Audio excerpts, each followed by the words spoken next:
que é o excedente do produtor. Excedente do produtor. Vamos começar aí a ver agora o lado do vendedor. Vamos nos voltar agora para o outro lado do mercado e tratar dos benefícios que os vendedores obtêm de sua participação no mercado. Como veremos, nossa análise do bem-estar dos vendedores é semelhante à nossa análise do bem-estar dos compradores. Então, o conceito é similar, mas agora vamos ver qual é a diferença em termos de análise. Custo e disposição para vender. Imagine que você é proprietário de uma casa e quer pintá-la. Você consulta 4 vendedoras de serviços de pintura: Mary, Frida, Georgia e Grandma.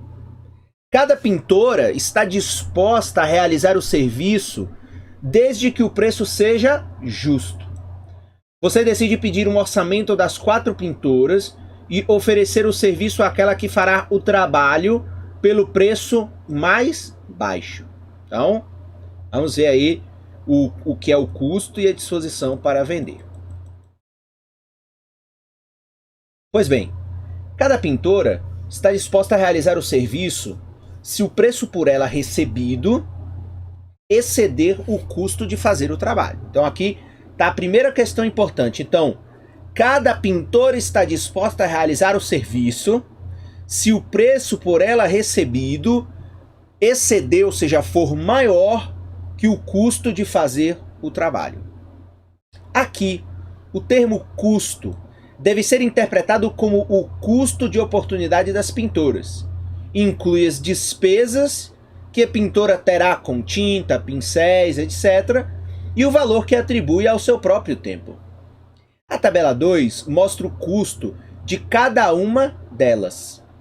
Como o custo de uma pintora é o preço mínimo que ela aceitaria para trabalhar, portanto, o custo é o preço mínimo que ela aceitaria para trabalhar, o custo é uma medida de disposição para vender seus serviços. Então, o custo de um produtor, então, para que eu possa fornecer um determinado serviço, eu tenho um custo X, ou um custo de 100.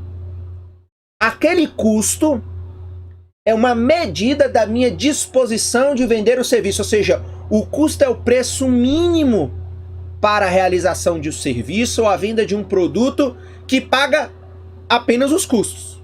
Então é o mínimo, é o preço mínimo que, neste exemplo aqui, a pintora aceitaria receber. Ok? Então, esse conceito é muito importante que fique na mente, porque depois a gente vai compreender, portanto, o que é o excedente do produtor. Então, cada pintora desejaria muito vender seus serviços a um preço superior ao custo.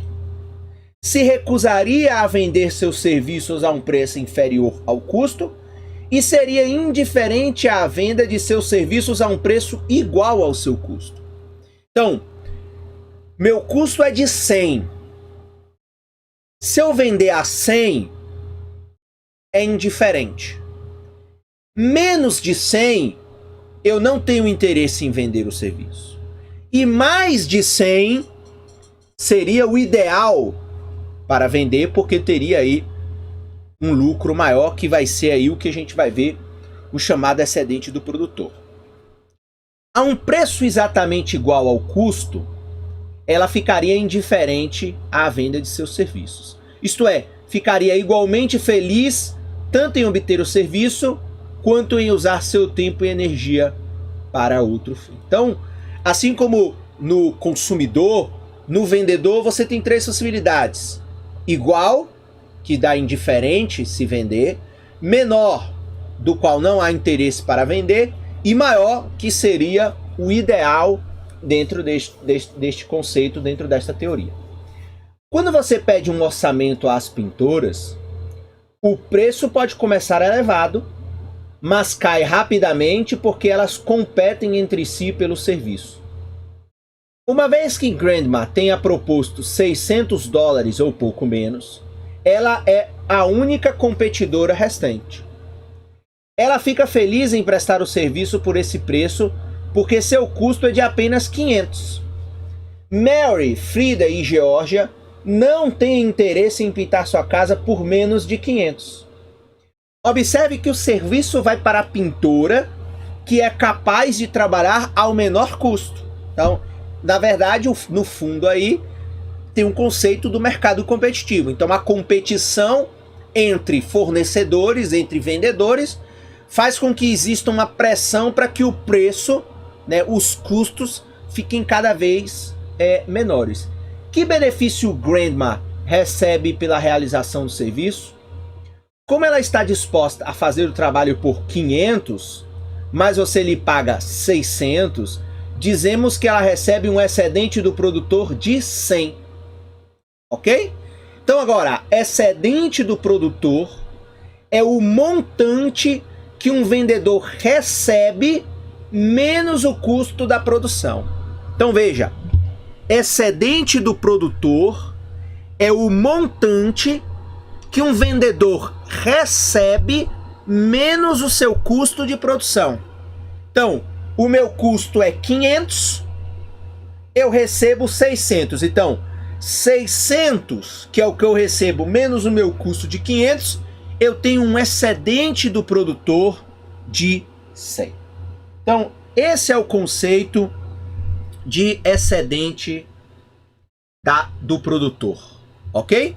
Então, o excedente do produtor mede o benefício que os vendedores recebem por sua participação em um mercado. Então, o excedente do produtor mede o benefício que os vendedores recebem por sua participação em um mercado.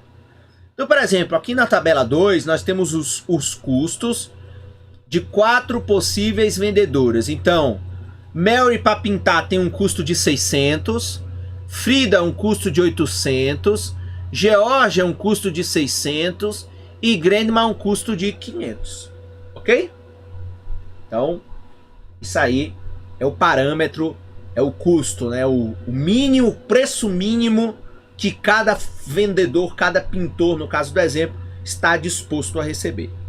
Vamos agora imaginar um exemplo um pouco diferente. Suponhamos que você tenha duas casas que precisam de pintura. Mais uma vez, você leiloa o serviço entre as 4 pintoras. Para simplificar, vamos imaginar que nenhuma delas possa pintar as 2 casas e que você pague a mesma quantia pela pintura de cada casa. Com isso, o preço cai até que restem apenas 2 pintoras. Nesse caso, as propostas param quando Georgia e Grandma se oferecem para prestar o serviço por 800. A esse preço, as duas estão dispostas a trabalhar, enquanto Mary e Frida não desejam aceitar um preço mais baixo, como por exemplo 800. A 800, Grandma e Georgia recebem excedentes do produtor de 300 para Grandma e 200 para Georgia, respectivamente. O excedente do produtor total do mercado é, portanto, de 500, ok?